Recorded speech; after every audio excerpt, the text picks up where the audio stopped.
नमस्कार दोस्तों, मैं हूं मनविंदर और मेरे चैनल पे आप सभी लोगों का बहुत स्वागत है। दोस्तों, भारत बदल रहा है और इसके साथ-साथ बहुत सारी व्यवस्थाएँ भी बदल रही हैं।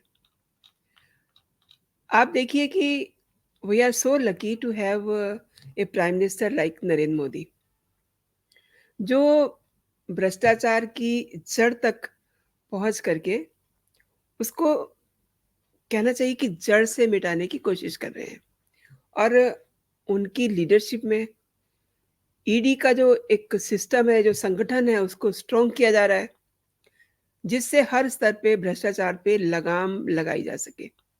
ईडी इन सभी खेलों को बड़ी बारीकी से जानती है और इसीलिए आज हमारे बहुत सारे जो राजनेता हैं, वो जेल में हैं।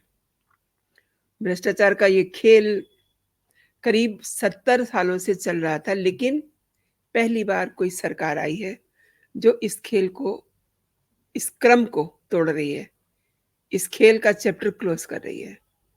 लेकिन आप ये भी समझ लीजिए कि कितनी कोशिशें हो रही हैं मोदी को सत्ता से हटाने के लिए। और आप लोग ये सोच रहे होंगे ना कि इंडिया अलायंस बना है मोदी को हटाने के लिए। नहीं, इंडिया अलायंस का बस का कुछ भी नहीं है। कुछ ऐसे लोग हैं, कुछ ऐसी विदेशी ताकतें हैं, जो मोदी को सत्ता से हटाने में लगी पड़ी हैं। और ये उनके सहयोग से हो रहा है, जिन्होंने अपने ही देश हित की शपथ ली हुई है। ऐसे लोग विदेशी दौरों पे जाते हैं और बिना बताए जाते हैं और वहाँ पर साजिशें रचते हैं मोदी को हटाने के लिए।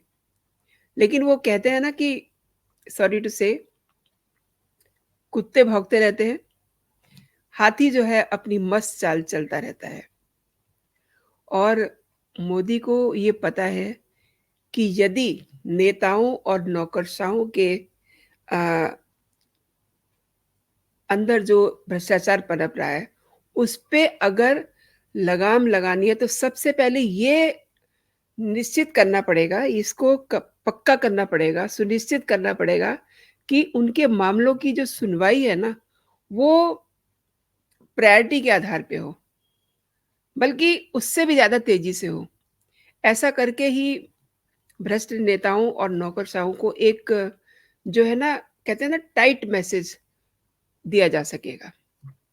केंद्र सरकार और सीबीआई, ईडी सरीखी उसकी एजेंसियों के साथ न्यायपालिका इसके लिए कोई ठोस व्यवस्था का निर्माण करे, ताकि नेताओं के भ्रष्टाचार के मामलों का निपटारा एक एक निश्चित टाइमलाइन में हो।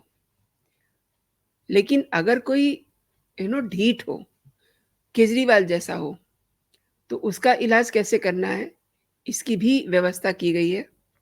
जाँच एजेंसियाँ जानती हैं कि कैसे किस पे कौन-सा इलाज चलेगा, कौन-सी दवाई किसको दी जानी है। अब शराब घोटाला लीजिए, 3-3 मंत्री जेल में हैं, सत्येंद्र जैन, मनीष सिसोदिया और उसके बाद संजय सिंह। जाँच के बाद इन्हें अंदर डाला गया है। जाँच के बाद ये जेल की सलाखों के पीछे इनकी ज़मानतें नहीं हो रही हैं, ना तो संजय सिंह की, ना तो मनीष सिसोदिया की। हाँ, हेल्थ इश्यूज़ को लेकर के सत्येंद्र जैन को ज़रूर जो है ज़मानत मिली हुई है। लेकिन इसके बावजूद केजरीवाल, यानी कि दिल्ली के सीएम अरविंद केजरीवाल, ये समझते हैं कि उन पे हाथ डालना आसान नहीं है, लेकिन उन्हें ये पता चल चुका है कि ईडी ने उन पे हाथ डाल दिया है और अब वो जितना चाहे भाग लें अपने कुकर्मों से, ईडी से, लेकिन ये कुकर्म उनका पीछा नहीं छोड़ेंगे। अब आप देखिए, दिल्ली के मुख्यमंत्री अरविंद केजरीवाल ने प्रवर्तन निदेशालय को पेश होना था 2 तारीख को, लेकिन उन्होंने मना कर दिया और लॉजिक दे रहे हैं अजीबो-गरीब। उन्होंने एक चिट्ठी लिखी है कि विधानसभा चुनाव में वो आप पार्टी के स्टार प्रचारक हैं। अच्छा, ये कोई कहने की बात है? वो आप पार्टी के मुखिया हैं, ऑब्वियसली स्टार हो गए। लेकिन ये उन्होंने बताया कि वो स्टार प्रचारक हैं, इसलिए उन्हें कार्यकर्ताओं को बताना होता है, सिखाना होता है, दिखाना होता है कि कैसे जनसभाओं को संबोधित किया जाना है। इसलिए वो 3 दिन के दौरे पे मध्य प्रदेश, छत्तीसगढ़ के लिए निकल गए हैं। तो ऐसा करके शायद वो ये समझ रहे हैं कि वो बच जाएँगे। दरअसल आप जानते ही हैं ईडी ने 30 अक्टूबर को उन्हें सम्मन भेज करके शराब घोटाले में पूछताछ के लिए बुलाया था। अब आम आदमी पार्टी के नेताओं ने शोर मचाया कि 2 तारीख को तो बस केजरीवाल गिरफ्तार हो जाएँगे। अब केजरीवाल की हवा टाइट। उन्होंने 2 पन्नों का एक लेटर भेजा, चिट्ठी लिखी। अच्छा, ईडी को तो जो कहा सो कहा, उन्होंने केंद्र सरकार पे भी आरोप लगा दिए। वो ये कह रहे हैं कि मुझे पता है कि आप किसके कहने पे ये सब कर रहे हो। और दूसरा उन्होंने उन्होंने ये भी कहा कि समझ में नहीं आ रहा कि ईडी उन्हें इस मामले में गवाह के तौर पे बुला रही है या फिर संदिग्ध तौर पे बुला रही है। उनको संदिग्ध मान रही है। यानी कि वो अपने बुलाए जाने का जो रीज़न है, वो भी जानना चाह रहे हैं। और ये भी कह रहे हैं कि उन्हें आपके मुखिया या दिल्ली के मुख्यमंत्री या फिर एक कॉमन मैन के तौर पे बुलाया जा रहा है, उन्हें ये बताया जाए। मतलब ये सवाल उन्होंने डाल दिए हैं। बजाए 2 तारीख को पहुँचने के, ये सवालों भरा पत्र जो है ईडी को उन्होंने भेजा है, जिसमें केंद्र सरकार पे भी उन्होंने काफ़ी सारे आरोप लगा दिए हैं और वो इस सम्मन को स्पॉन्सर्ड बता रहे हैं। लोगों ने कहा है इसलिए उनको सम्मन दिया गया है, ऐसी बातें वो कर रहे हैं। उनका ये कहना है कि मनोज तिवारी जैसे भाजपा के नेता पहले से ही कह रहे हैं कि अरविंद केजरीवाल तो गिरफ्तार हो जाएँगे। तो क्या मतलब डर के मारे वो भाग गए हैं? अगर उन्हें उन्हें ये डर है, लेकिन वो ये बात कह रहे हैं कि उनकी जो उनको सम्मन दिया गया उसको लीक कर दिया गया। अरे सम्मन इज़ अ सिस्टम, एक सिस्टम का पार्ट है, उसको लीक करने की बात पे ये क्यों सवाल उठा रहे हैं? और केजरीवाल की गिरफ्तारी को तो आप सरकार में उनकी मंत्री आतिशी मार्लेना ने प्रेस कॉन्फ्रेंस में कह दिया। ये बीजेपी के लोगों को कह रहे हैं, इनकी तो अपनी पार्टी में भसड़ मची हुई है, हड़कंप मचा हुआ है, सबको पता है कि अरविंद केजरीवाल गिरफ्तार होने वाले हैं। जब एक चीज़ मीडिया के सामने कही गई है, तो इनको समझ नहीं आता।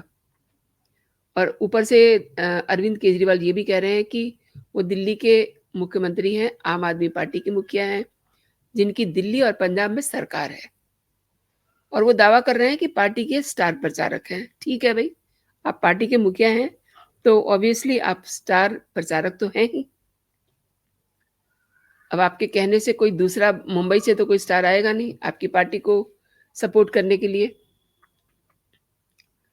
और 5 राज्यों में विधानसभा के चुनाव हो रहे हैं, वहाँ पे भी उन्हें क्या करना है, उसकी भी स्थिति बता रहे हैं। जबकि हालत क्या है?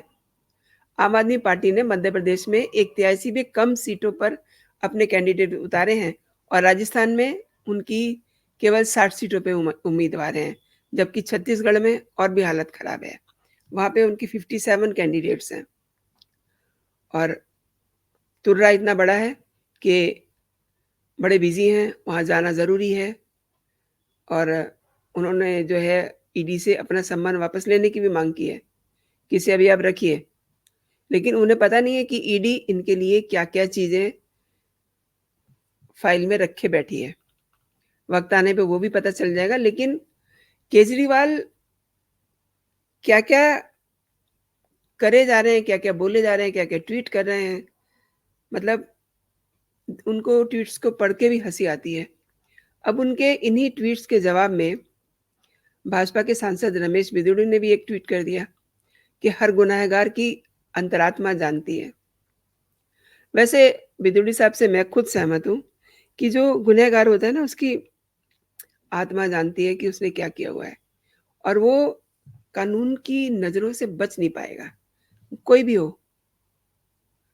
परंतु ये उनका ट्वीट है जो मैं आगे बोलने जा रही हूँ। परंतु बौने दुर्योधन अरविंद केजरीवाल जी विक्टिम कार्ड खेल करके सीधे लोगों की सहानुभूति लूटने में माहिर हो गए हैं। चुनाव प्रचार से रोकना है मुझे, कानून से कब तक भागोगे? जवाब तो देना ही पड़ेगा। बिल्कुल, बिल्कुल जवाब तो देना ही पड़ेगा केजरीवाल साहब आपको।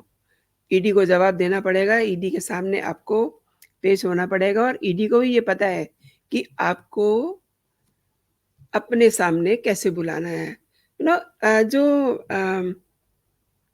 ईडी की पूछताछ होती है ना, वो एक टॉर्चर का फुल पैकेज होती है। अब आपको याद होगा कि जब राहुल गांधी पेश हुए थे, तो उनसे क्या उन्हें बड़ा टॉर्चर किया था। कहा कुछ नहीं था, चुपचाप बैठे रहे वो और उनको एक कागज़ दे दिया कि इस पे आप लिख दीजिए अपने नाम वग़ैरह। तो राहुल गांधी भड़क गए, बोले आपको मेरा नाम नहीं पता? बोले हमें पता है लेकिन आप लिखिए। तो उनका टॉर्चर करने का तरीका कुछ अलग होता है एंड आपको हमें सभी को पता है कि केजरीवाल कितने शातिर हैं और उन्हें चूँकि वो आईटी डिपार्टमेंट में काम कर चुके हैं, तो उन्हें ये पता है। उन्हें ये भी पता है कि पैसों का हेर-फेर कैसे करना है, कैसे बचाना है और कैसे खुद को बचाना है। अगर वो इतने समझदार नहीं होते ना, तो वो सत्येंद्र जैन से पहले जेल में होते, मनीष सिसोदिया से पहले जेल में होते और संजय सिंह से पहले जेल में होते। चूँकि वो पूरा अपना दिमाग लगाए हुए हैं, उन्होंने अपने लोगों को फँसवा दिया, अपने पास कोई डिपार्टमेंट नहीं रखा, किसी फ़ाइल पे उनके साइन नहीं है और दिमाग तो उनका ज़्यादा चलता ही है, लेकिन अब भागना मुश्किल हो गया दोस्तों उनका। आपको मेरा ये कंटेंट कैसा लगा? मैं ज़रूर चाहूँगी कि आप मेरे कमेंट सेक्शन में अपनी राय दें और अगर आपको मेरे कंटेंट पसंद आ रहे हैं, तो मेरे वीडियो को आप लाइक कीजिए और अभी तक अगर आपने मेरा चैनल सब्सक्राइब नहीं किया है, तो मेरे चैनल को सब्सक्राइब भी कर लीजिए। अपना ध्यान रखिए, खुश रहिए, स्वस्थ रहिए। जय हिंद, जय भारत।